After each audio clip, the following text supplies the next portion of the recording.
Di po, pahiram ng mic. Ayan, magandang gabi po sa ating lahat. Itong particular na verse na to, ito ay pag naririnig natin, nababasa natin, senyales na it's Advent season.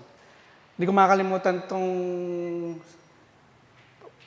verse din po ito kasi naalala ko sa Bible School, every kantata ay kinakanta natin. Ano nga ba ito natin?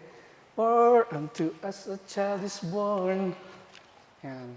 So, kaya pag ito ang binabanggit, ang binabasa ay reminder na it's Advent season.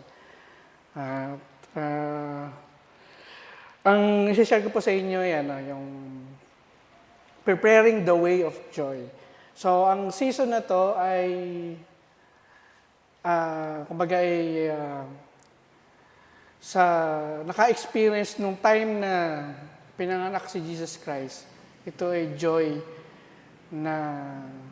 o kagalakan na naranasan ng mga tao ng panahon na yon.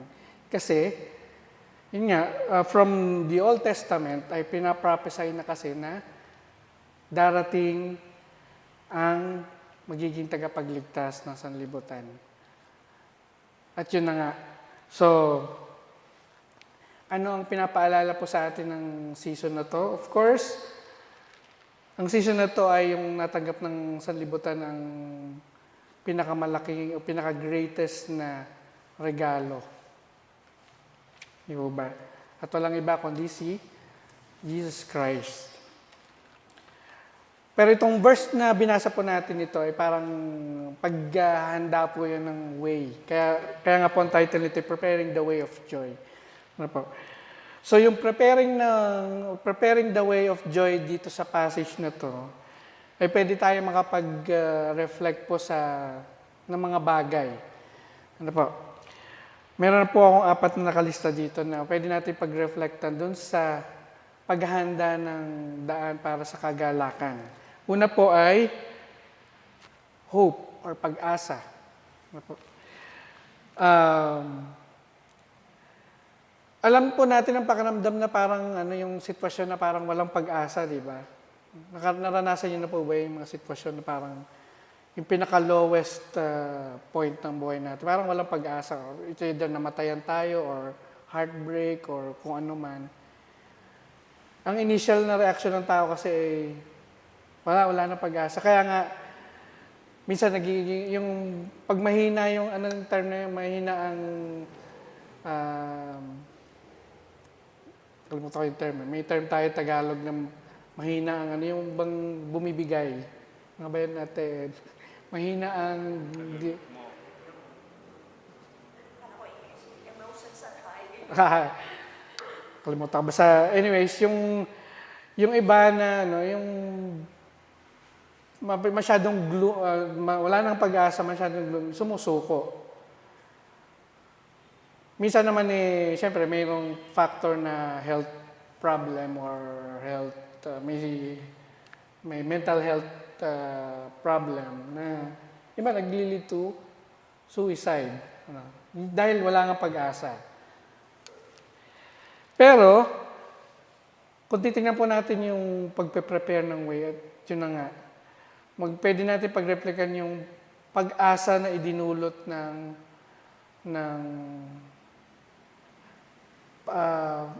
pagsasakatuparan ng prophecy na darating si Jesus Christ sa sanlibutan. Kasi, di ba, tayo naman all throughout sa ating Christian life, from Genesis to Revelation, narinig na natin na storya na nasa lowest point yung mga anak ng Diyos, pero laging may hope sa huli. Basically, yun naman po yung message ng Bible. Hope. Diba? Yung pag-asa. Lagi may pag-asa. O yung mga story sa Bible, nakita natin siyempre, initial parang walang pag-asa, may sumusuko, pero nakita natin yung ending. Na, yun yung, kumbaga yung sa picture, nakita natin yung ending. Na, maganda pala mangyayari. Biruin niyo, halimbawa sa Israel, 40 years silang nagwa-wonder. Imagine niyo, 40 years. Marami sa dito sina Soyla, sina ano pa lang, ilang taon pa lang kayo. So imagine niyo yung 40 years. Imagine niyo yung mga matatanda. Natatanda yung mga ilang taon na. Gaano katagal 'yon. So marami nang sumuko. Pero imagine niyo 40 years after nakarating sila sa promised land. Marami silang pinagdaanan, marami sumuko, marami term na natin, marami na nag-backslide, tumalikod, hindi na naniniwala sa Diyos, mga ganyan. Kasi nga, biruin niyo yung 40 years. Maghintay nga lang tayo ng mga 2 oras, naiinip na tayo, di ba? Naiinip na tayo. So yun nga, yung message ng Isaiah 9:6, yun ay nagbigay ng hope. Ay, yun na nga, at yun na nga yung nararanasan natin. Pangalawa na pwede natin pag-reflectan ay pag-ibig or love. So walang makapapantay sa pag-ibig ng Diyos sa atin kasi nga, ano sabi sa John 3:16, for God so loved the world. Pinigay niya, pinagkaloob niya, dahil sa kanyang pag-ibig sa atin, ay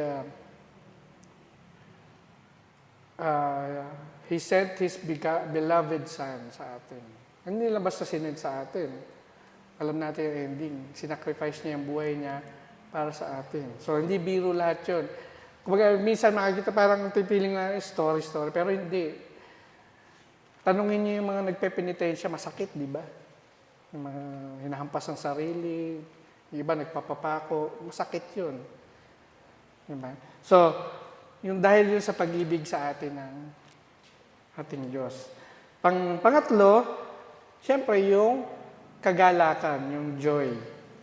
Yung pagdatal o pagdating ng ating Panginoong Hesus ay nagbigay ng kagalakan sa marami at sanlibutan in general. Kasi maraming nabuhayan ng pag-asa. Kaya nga, yung buong story ni Jesus, marami ang talagang sa sobrang galak nila ay kung ano-ano ang mga nagagawa nila.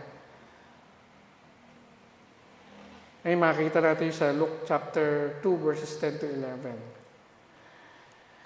At panguli, siyempre yung preparation, yung paghahanda. Katulad ng mga magi, yung sa term na yung nakikita natin ni 3 hari, pero sa totoo lang ay sila ay mga wise men, mga magi. Minsan, nung later ko rin lang nung tumanda-tanda, siguro mga high school or later mga grade 6, saka ko lang naintindihan na hindi pala totoo yung sa Belen na nandun agad yung mga wise men, di ba? Kailan dumating, ilang years pastor nakarating yung mga magi? Ilang taon na si Jesus? Parang toddler na, di ba? Parang 3 years, parang gano'n. Kung di ako nagkakamali. 3 years old na si Jesus nung nakarating yung Magi. So, matindi ang kanilang pagiging dedicated na gusto nilang i-glorify o bigyan ng parangal yung sinasabi sa prophecy, promise sa kanila na darating. At yun nga. Nakita po natin yung sa Matthew 2 verses 1 to 12. So kung paano nakarating yung mga wise men or magi. So, ano po ang pwedeng maging challenge sa atin bilang mga mananampalataya sa kagalakan na ito? Una po ay, sabi dito ay we should clear the clutter. So meaning, tanggalin natin yung mga unnecessary sa buhay natin at let us make space for Jesus sa ating pong Diyos. So, pag kayo, lalo na kayo, kung kayo po ay OC, talagang mayayamot kayo pag magulo ang paligid, di po ba? Danas na danas ko sa mga anak ko po yan, sa 2 anak ko po, laging may kalat. Pero part yun ng Pero yun nga po, pag marami kasing kalat, marami kayong mga ayaw alisin, minsan may mga sinasabi sentimental value, mga ganyan, ayaw makalimutan. Ang isa pong challenge sa atin ay, para magkaroon ng space si Jesus sa ating pong buhay, magbawas tayo ng clutter. Tanggalin natin yung mga tingin natin ay hindi na natin kailangan sa buhay natin para magkaroon ng space ng ating pong Panginoon sa ating puso. Pangalawa, shine His light. Meaning, gaya nga po ng mga na-share ko na po sa inyo before, na yung ating pong liwanag ay lalo nating paliwanagin. Kasi yung liwanag po natin ay nagbibigay ng pag-asa sa mga taong nakapaligid sa atin. Kasi sa panahon pong ito, ito yung realization ko yung pagiging Christian or sa term na iba born again, minsan parang nawawala na ng difference kapag ang buhay natin parang katulad lang nung hindi nag-profess na sila Christian. So kung tayo po talaga nagpo-profess na Christian, magkaroon tayo ng malaking difference sa karaniwang tao na hindi pa na totally nananampalataya sa Diyos. Meaning, sa buhay po, dito nagkakatalo po sa buhay na hindi na doon saan ka bang church sumisimba. Anong religion mo, hindi na po ganun Kung kine-claim po natin na tayo mananampalataya ng ating pong Panginoong Hesus, dapat nakikita po sa buhay natin talaga. So, sa paanong paraan? Yung mga bagay na tingin nyo na, ano nga ulit version yung whatever is good, whatever is pure. Nasa Ephesians yun. Nakalimutan ko naman, hindi ko na naman tinanda ko anong version, pero yun nga. Yun yung parang guidelines natin bilang mga Kristiyano. Yun ang ating, dapat yun yung makikita sa atin. Hindi tayo tatangkilik ng makasira na hindi. Parang ganito na lang, isipin na lang natin, what would Jesus do? Di ba? Meron tayong ganun, yung WWJD. What would Jesus, sa tingin nyo, ano ang iisipin ni Jesus? Ano kaya ang gagawin ni Jesus sa sitwasyon na yun? So marami tayong sa panahon natin ngayon, marami tayong challenges bilang kung naniniwala tayo na tayo ay Kristiyano, maraming challenges dyan.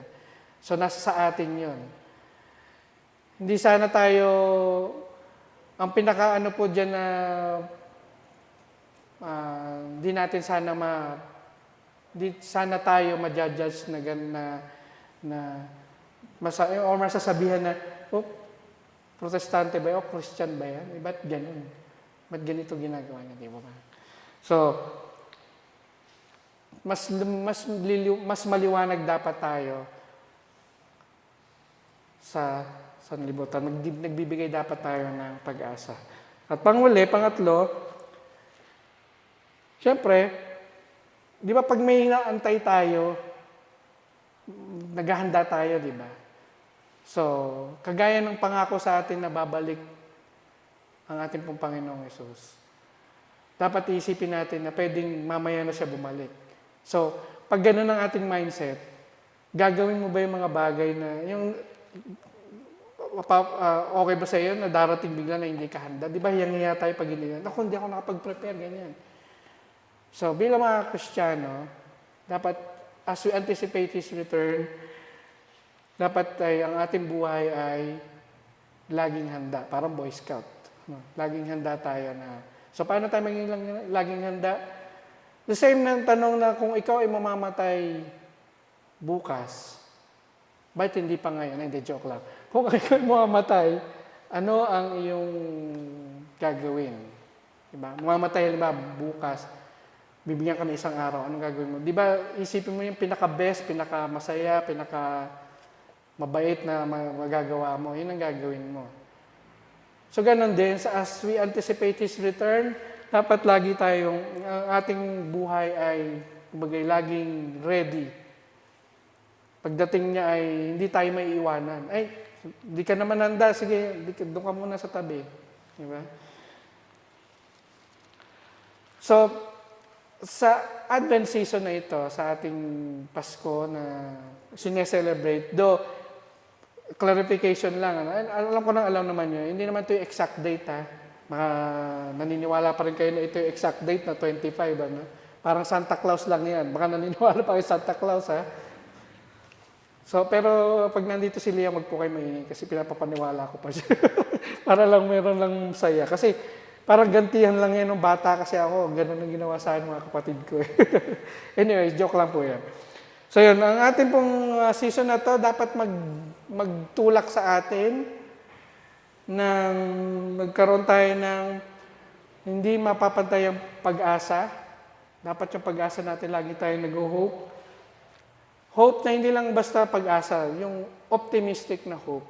Ano, na at the end of this may mga bad experience, malungkot, ganyan. So dulo nito ay okay yan. Nahihirapan tayo ngayon. Sa dulo nito, tagumpay, kumbaga. Ganyan. Nahihirapan tayo sa pag-aaral natin ngayon. Sa dulo nito ay, pag nakagraduate kayo, yun na yun, di ba? Saya na yun. Hope. Pangalawa ay unwavering love. So, dapat hindi na napapawi yung ating pag-ibig, consistent, and yung ating pong kagalakan na dumating si Jesus Christ sa buhay natin. Dapat hindi napapawi yan. So, sa pamagitan nito, we are preparing the way for Jesus and let His presence transform us. So we are preparing the way for Jesus as He transforms our lives. So, again, may advance Merry Christmas sa ating lahat.